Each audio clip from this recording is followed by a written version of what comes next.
Good morning, lovelies. Last time on Bad Writing Advice, I talked about the worst writing advice I had ever heard when it comes to female characters. And then I thought, you know what, I really need to show the boys some love too. I thought, foolishly perhaps, that I would have to dig, maybe make a shorter list. Because certainly, with how male characters dominate our media, there'd be very little bad advice when it comes to just male characters, right? The Google search to find all these advice took maybe 3 minutes.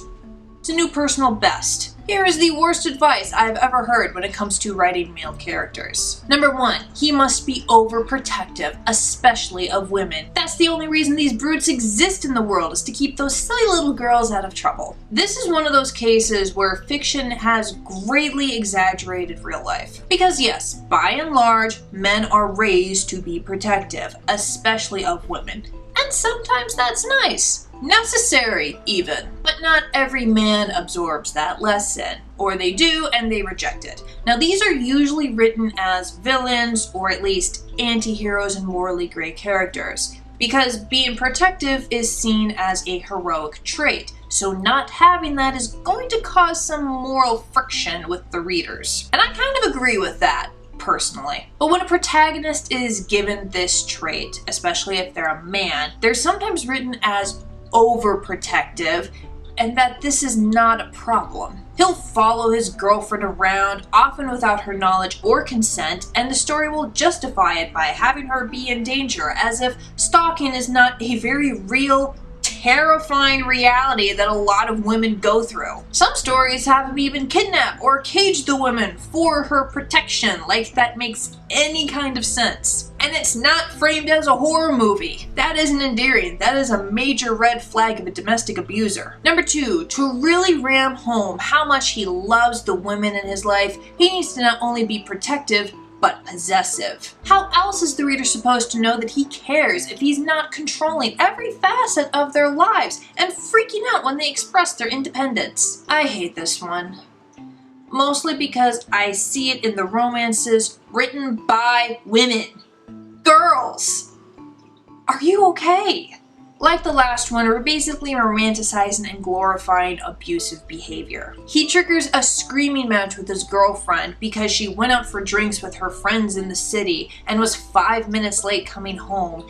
And this is supposed to be a sign of his love? It's a sign that he needs to see a therapist and or a police officer. Now, if you're intentionally writing an unhealthy relationship, then this is an avenue to explore. I have seen this possessive trait appear in male villains of romance stories. Usually this is someone who is competing for the main female character's romantic affections, while the heroic male character is a decent human being and therefore much more preferable. Other stories, like the Wreck-It Ralph sequel, give this possessive trait to our hero, but recognize its toxicity and forces him to confront and overcome it, which is pretty neat. But making possessive behavior a desirable, even a heroic trait, don't do it. On the other end of the spectrum, number 3, he must be a selfish asshole. Chivalry is dead. No, it's not. This is the justification that I see for writing a bunch of anti-heroes that aren't actually heroes. They're just jerks who happen to be the main character and we're supposed to think they're cool. Look, write selfish assholes if you want.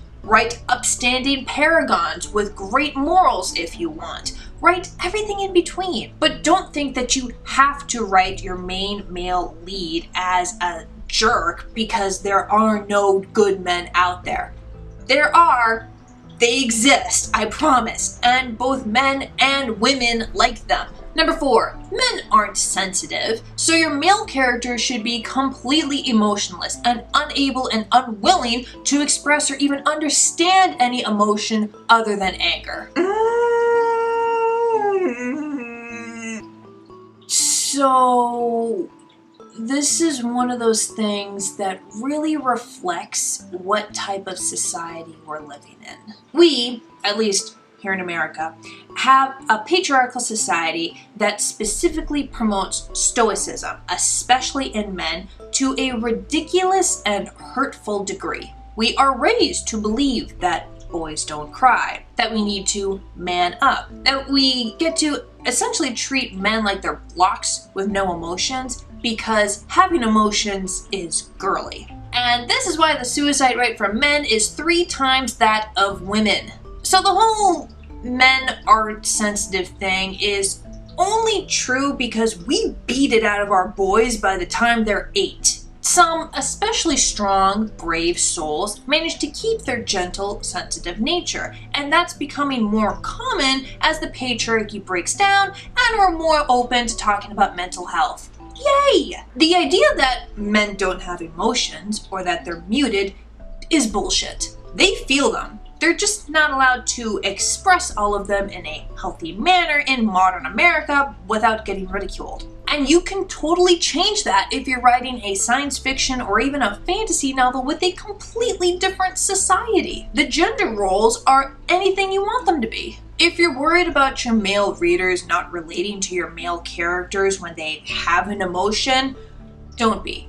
Trust me, they'll relate. Number 5, if you must have him talk about his emotions, make him bad at it. Having a man who clearly communicates his emotional needs without a bunch of fumbling or even trying to crack the ice with humor is not only unbelievable, it's unattractive. Okay, I am aromantic asexual, so I cannot speak for attractiveness, but I can say that I tend to prefer to spend time around men who talk about their emotional needs rather than bottling them up until they explode in my face. Again, this is one of those things that are only as true as our society has made it, and that is currently changing. There are still hurdles, but by and large, men are encouraged to talk more about their emotions than they were a generation ago, and thus, they're getting better at it. I kind of liked seeing this progress in The Witcher, where in season 1, Geralt just didn't talk about this type of thing at all, but then in season 2, when he acquires a child, he's like,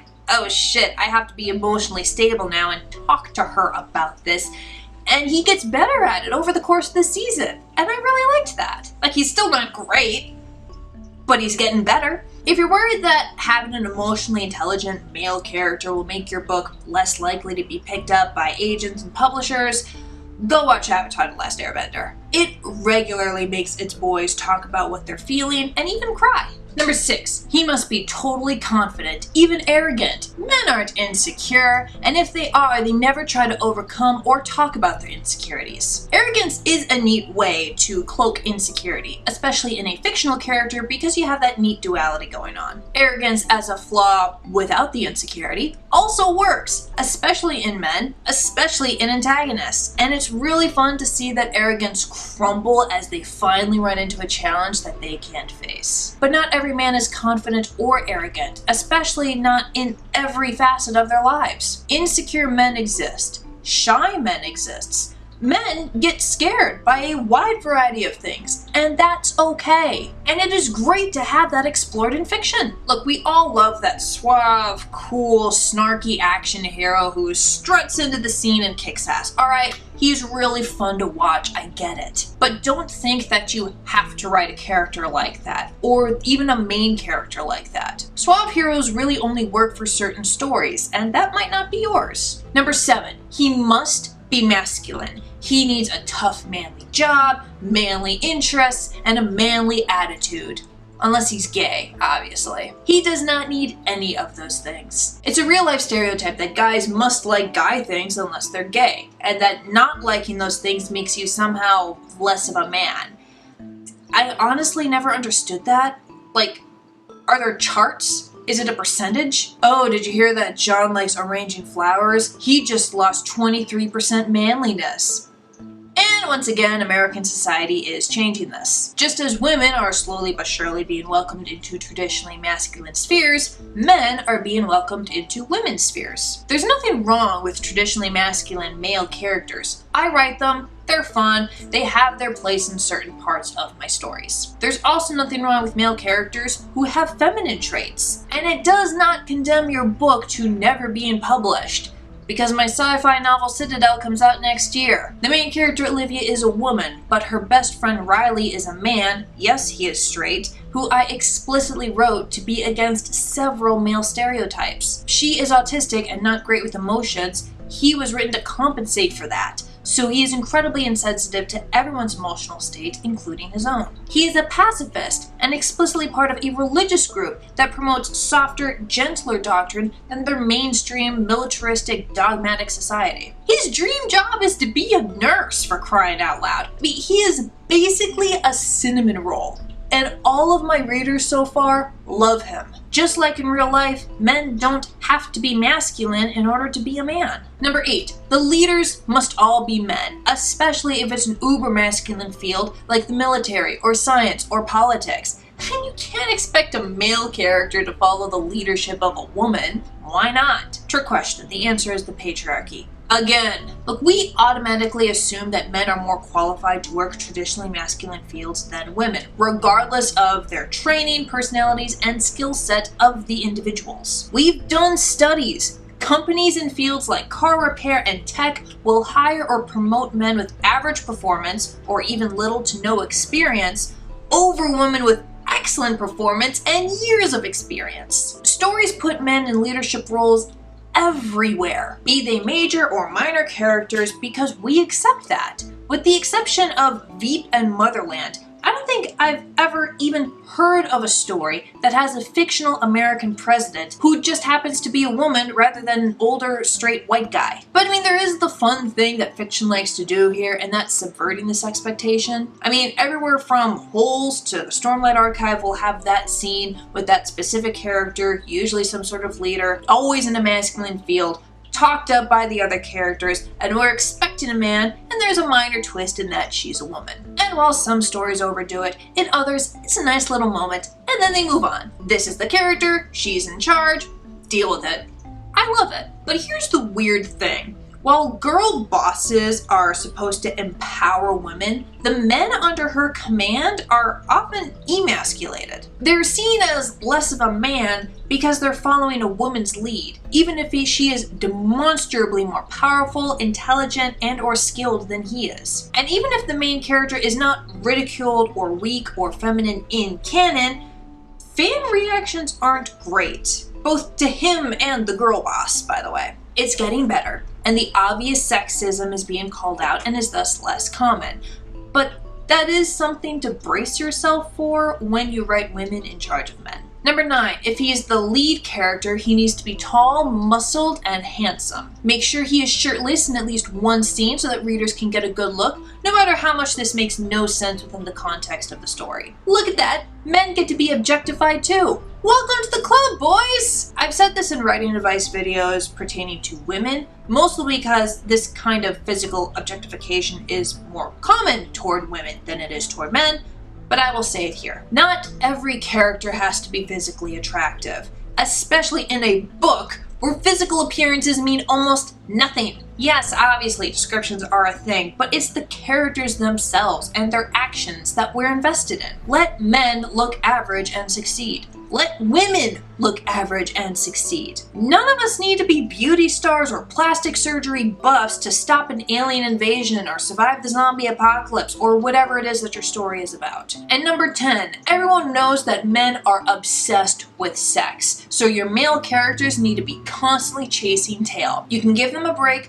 only if their most recent partner died, but then they need to get back in the game ASAP. I feel exhausted just saying that. Look, even the lustiest man in the world has things to do besides sex. He's got a job, he's got to pay rent or mortgage, he's got hobbies, he has parents and friends, and probably kids, even if he is using protection. If he doesn't have any of that, and he is truly 100% obsessed with orgasms, that's a job for a therapist. And such a problem could be a cool narrative conflict, I guess. Ending on yet another note ruled by the patriarchy, sexual conquests are seen as like the ultimate mark of manhood, I guess. Like, a man's physical appearance, job, and hobbies don't seem to matter if he has a lot of sex. With women, anyway. That is truly what it seems to make a man. Even though when a woman has sex, this doesn't make her a woman, it gets her labeled a slut. As such, a male character who does not have sex or even attempts to pursue it is weak or even unrealistic. Outside of children's stories, obviously. Not all men are obsessed with sex. Some men have low libidos. Some men are asexual. Some men just aren't in the mood because they lost all their friends trying to save the world and they just really like to cry and cuddle and postpone the we're still alive sex for another time, please and thank you. Writing a horn dog is all well and good, but not every man is like that, and not every male character should be like that either. This video is designed to give writing advice and ended up being a feminist social justice lecture.